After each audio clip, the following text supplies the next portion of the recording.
আমার টাইমলাইনে ট্যাগলাইন বা আমার থাম্বনেল দেখে অনেকেই হয়তো অবাক হয়েছেন বা অনেকেই আমাকে নিয়ে গালি দিচ্ছেন, আবার অনেকেই আছেন মুখরোচকভাবে মজা নিচ্ছেন।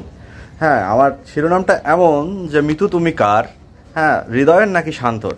তো বাংলাদেশ ক্রিকেট দলের বর্তমান অধিনায়ক আমাদের নাজমুল হোসেন শান্ত এবং আমাদের উঠতি তারকা তৌহিদ হৃদয়, তারা নাকি বাংলাদেশের এক চিত্রনায়িকা জাহারানা ইসলাম মিতু নামের এক নায়িকার সাথে তারা দুজনে নাকি প্রেমে পড়ছে।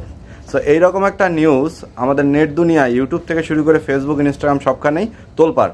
তো এখন কথা হচ্ছে, এই ধরনের নিউজগুলা যে সাংবাদিকগুলা করে তারা কি খেয়ে নিউজ করে? তারা কি ভাত খায় নাকি অন্য কিছু খায়? এই নিউজগুলোকে আমরা সমর্থন দিব?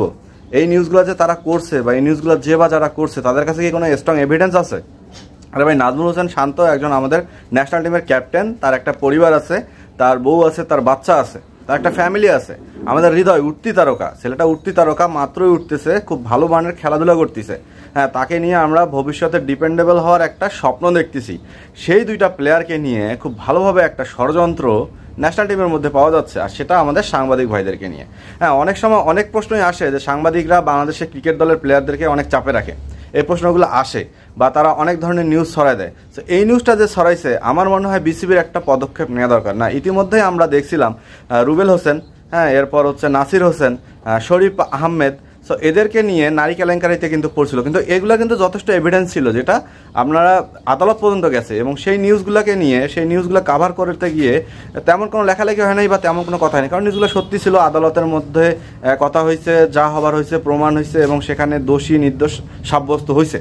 এখন কথা হচ্ছে, এই যে নাজমুল হোসেন শান্ত এবং তৌহিদ হৃদয়কে নিয়ে যে নিউজটা ছড়াইছে, এই নায়িকার পিছনে তারা দুইজনে দ্বন্দ্বে জড়াইছে, তাদের নিয়ে তোলপাড় পুরা নেটিজেনরা। তো এখন কথা হচ্ছে, এই নিউজগুলো আমরা দেখতেছি, এই নিউজগুলো আমরা খুব পরে মজা নিচ্ছি, এবং এই নিউজগুলোতে আমাদের প্লেয়ারের উপর মারাত্মকভাবে একটা ইফেক্টেড পড়তেছে। কারণ পৃথিবীতে যে বা যে ব্যক্তি হোক, যদি কখনো কোনো ব্যক্তির উপর চারিত্রিক কোনো ফুল স্টপ বা কোশ্চেন মার্কস পড়ে, সেই ব্যক্তিটা কিন্তু মারাত্মকভাবে প্রশ্নবিদ্ধ হয়, এটা সবাই জানেন এবং সবাই বুঝেনও। কিন্তু আমার কথা হচ্ছে, একজন সাংবাদিক তার সাংবাদিকের ক্যারিয়ারটা তো অনেক বড় হয় বা অনেক দীর্ঘ হয়, বা সবাই তাকে চিনে, বা তার জন্য একটা দেশও প্রাউড ফিল করে একটা সময় যে তার একটা সত্য নিউজের জন্য দেশের জনগণ তার জন্য অপেক্ষা করে। কিন্তু সেই সাংবাদিক যখন কোনো ভুয়া নিউজ বা তার প্রমাণ ছাড়াই এই ধরনের একটা নিউজ ছাপায় বা এই ধরনের নিউজ একটা কাভার করে দেয়, তখন তাকে কি বলা দরকার?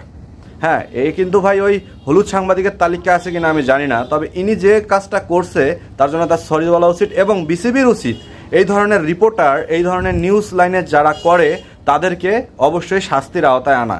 কারণ তিনি যে নিউজ করছে তার কোনো এভিডেন্স নাই, তার কোনো সত্যতা নাই, তার কোনো কিছুই নাই। সো এটা একটা মুখরোচক নিউজ যে দুইটা প্লেয়ারকে নিয়ে একটু দলমাতাল। কারণ কিছুদিন আগে দেখছেন নিউজ ফিডে একটা সময় জাহেদ খানের নিউজ, একটা সময় হচ্ছে আপনাদের ওই যে হিরো আলমের নিউজ নিয়ে আমাদেরকে ব্যস্ত রাখা হইতো। এখন কিন্তু এই নিউজগুলো আমরা দেখি না, এই ফেক নিউজগুলো আর দেখি না।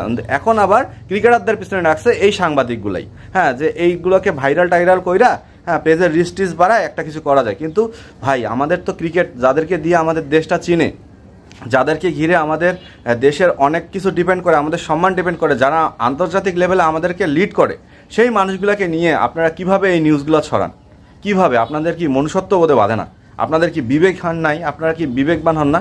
সো বিসিবির প্রতি করজোর অনুরোধ জানাচ্ছি, আপনারা অবশ্যই এই নিউজগুলোর ব্যবস্থা নেবেন, আপনারা অবশ্যই এই সাংবাদিকগুলোর উপর আইনগতভাবে ব্যবস্থা নেবেন। আর এই জিনিসগুলোকে যদি আপনারা চুপ করে থাকেন, তাহলে এরা এমনভাবে মাথাছাড়া দিবে, ভবিষ্যতে দেখা যাচ্ছে তানজিদ হাসান তামিমের জন্য নিউজ করছে, আমাদের তানজিদ হাসান সাকিবের নামে নিউজ করছে, দেখা যাচ্ছে আমাদের আরও যারা ভালো ভালো ব্যাটসম্যান আসবে তাদের নামে এমন নিউজ করে তাদের মেন্টালিটি এমন একটা পর্যায়ে নিয়ে যাবে যে তারা দেখা যাচ্ছে খেলায় আর মনোযোগ দিতে পারবে না, তাদের মেন্টাল গেমটা পরিবর্তন হয়ে যাবে। সো বিসিবির প্রতি অনুরোধ, অবশ্যই এর একটা জোর শাস্তি, মানে আমি অন্তত আশা করি, আবার ক্রিকেট প্রেমী যারা আছে তারাও আশা করে যে এই ধরনের ভুয়া নিউজগুলা যেন নিউজ ফিডে না আসে।